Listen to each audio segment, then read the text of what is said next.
Good morning. Today we're going to talk about elevate your mind, and I'm going to give you 5 tips on doing that.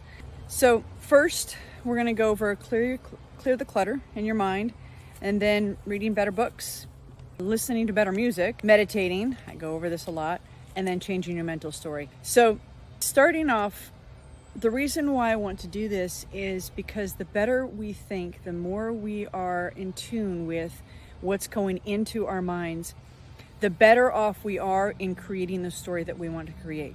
So tomorrow, I want to go over how do we create a new story for ourselves. In order to do that, we need to do these 5 things first, at least do these 5 things. So we're going to start off with clear the clutter. And I know I've talked about this before, but I want to get a little bit more specific. First off, you need to have a place to store all of these things that are going through your head. So like I said, I recommended Evernote. A friend of mine uses Obsidian. I know that there are tons of other things that are out there. The reason why I use Evernote is because, like I said, it syncs between all my devices. So I can put a note in my phone and I will have it on my computer. You can use a regular notebook. It doesn't matter. If you use something to get all of the things out of your head, all of the things that you need to do, all of the things that you want to do, all of the things that you'd love to do with your life. Write all of these things down, because these are all going to be part of the core of what we're going to use tomorrow to be able to rewrite our story.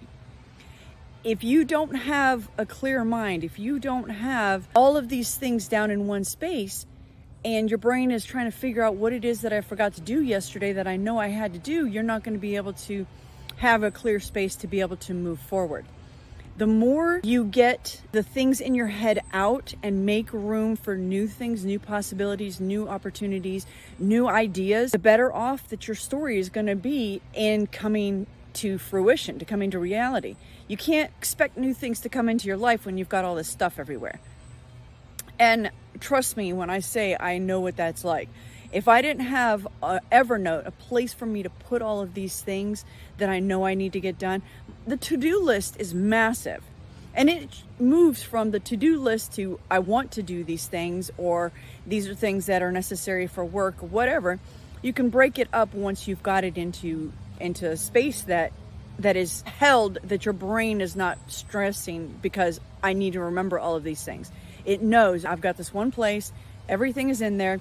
If I need to, I can go back and I can pick out the things that I want to pick out that I need to get done today, and everything else can be put aside. I can put those things onto a new list and move forward. But I have a place where everything is safe and out of my head. So clearing that mental clutter is really imperative. The second thing is reading better books. If you aren't putting good things into your mind and you're reading trashy novels, and guys, I get it. I've read my share of Joan Collins. If you guys know who she is, it's fine. Stephen King, all of those, Parker. I read those horror books and the trashy, sexy novels and all that kind of stuff when I was younger. And I realized that stuff is not what I really wanted to have in my head. I don't want to have the crap. I don't want to have the garbage in my head. I want to be able to have things in my head that make me think, that encourage me to be a better person, that help me to connect to myself. So some of the books are classics. Reading classics, guys, and I'm talking like if you're going to read Dickens and Ed Poe, if you want to read some horror, that kind of stuff, it's like classic stories. The languaging in those books will help you improve your own language. I get that it's antiquated to some degree, but there are words in there that you may not know that you're going to have to pull a dictionary out, either on your phone or, like me, old school dictionary, and look these words up. And I know a lot of people are like, oh, I'll just read past that word and kind of get what it means. The whole point of you reading a book that you have words that you don't know is that you look them up to improve your vocabulary. Someone who has a better vocabulary is going to go much further than someone who doesn't. So increase your vocabulary by reading better books. Read books like, Dad Poor Dad and financial books. Read books and Grow Rich. These are classics for a reason. People recommend these books for a reason. If you have a business, guys, even if you don't have a business, those 2 books will change your life. if you actually read them and implement some of the things that they suggest. Other books that I like are anything by Sonia Choquette. I love that. I love the way she helps me to connect with my spirit, with my soul, with my barking dog, Sadie, the voice that's constantly yip, yip, yip, yip, yip, and telling me all the crap things. I tell her to go sit in the corner or go play in a meadow because I don't want to listen to her. So we can talk about that another time. But Julia Cameron, if you're an artist or someone who's creative, Julia Cameron is a great book. The Artist's Way. Got several, and now I can't even think of any of them, but I'll share some below. Anything by Louise Hay. Power Within You. Heal Yourself. She has some great books on really healing the hurt with yourself, finding who you really are at the core, above and beyond what everybody else tells you that you need to be or who you are. Dispenza, oh my gosh, anything by Joe Dispenza. Supernatural You. My gosh, I've got like all of his books and now I can't even think of any of them. I'll share some of those below as well. Books that encourage you to connect to your intuition and connect to that higher plane. Trust me when I tell you that those books will be indispensable to you. They will change your life in ways that you can't even imagine if you implement the things that they tell you. So if you're going to read books that educate you, read books that teach you something, read books that teach you something about yourself, financial books that are going to change how you see the world in a better way, because you're seeing it through your eyes, your true eyes, and not through the eyes of somebody else. All right. So the other thing is, number 3 is listening to uplifting music, classical music, binaural beats, anything that makes you get up and dance. Guys, listening to music that is degrading to women, that is, oh my gosh, there's no reason to swear and cuss and shit. I swear, okay? When it comes to music, I want something that's going to make me happy, that's going to make me dance, that's going to make me want to enjoy my life. I don't want something that I listen to and I feel worse because they're talking about hurting people or talking about women in a particular way or treating men in a particular way. We have gotten so far away from taking care of the men in our lives. We're going to go over that too, because trust me, that is something that I definitely want to talk about. And then number four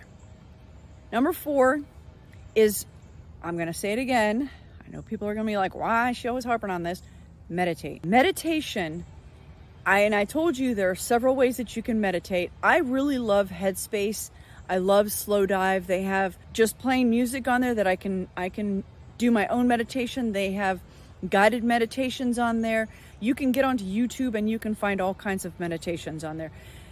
There's a reason why so many people who are at the higher echelon meditate. It's because it does change your life.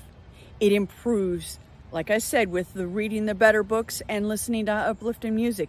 It improves your connection to yourself and to higher and to the source, and the inspiration that you get, the insights, the downloads. So a friend of mine once told me, which I really appreciate, is praying is asking for guidance. It's asking for help. It's asking for insight. Meditation is where you get that insight. It's where you get the answers to those prayers. It's where you get the to do something that you would not do because it's the right thing to do. But if you don't meditate and you don't get quiet and you don't get used to listening to that inner voice, then all the praying that you do is going to be for naught because you're not even listening. You're not paying attention. So you need to start meditating. Even if you start with 1 or 2 minutes, it doesn't matter. Just do a short meditation. And the last thing is changing your mental story. So what is it that you've got going on in your head that is creating your outer world? Because everything that you see outside of you is what you've created. And I know a lot of people are going to be like, oh no, I didn't ask for this. And oh no, I didn't say I wanted to. Yes, you did. You may not have actually said it verbally, but there is something in your life that brought about brought about the circumstances that you have in your life. Deny it as you may, doesn't matter. Your thoughts are things, your words are things. Where do you, all the chairs and the buildings and the cars and all of the phones, These are all things that people thought up, and they're like, oh my gosh, I can create this. And they did. So when you say, I did not bring these things into my world, you did. You absolutely did. Here's the great thing though. You can always change it. You can always change that outer reality. Roy always laughs because he's like, Tammy, you live in your own little world, and everything that's out there, there's so many crazy things going on out there. Yeah, I know that. I get that there's things going on out there, but I don't choose to bring them into my world. What's in my world is, yeah, I got some crap. Yes, I have negative thoughts, and yes, I have bad days, but that doesn't mean I'm going to focus on them, because the story that I'm creating for myself doesn't include those things. That's an, I have something that comes up from in the past. That's something that was an old version of me, and I'm not allowing that version of me into my life anymore. So nope, I cut that cord. I'm done. I'm not doing that anymore, because I'm changing my story. Again, the whole reason for this 30 days. It is exhausting. I did not realize when I started this how exhausting it would be for me to create a video every day for you guys, because it's not just for you, it's for me, because I'm rewriting that story. So tomorrow is going to be a lot of fun. We're going to actually work on recreating that story. So to recap, in elevating your mind, you want to clear that clutter, clear the mental clutter. You want to read better books. You want to listen to more uplifting music, listen to better music. You want to meditate, and you want to work on changing your story. So talk to you guys later. Don't forget, live life adventurously, guys. It's the only way to live.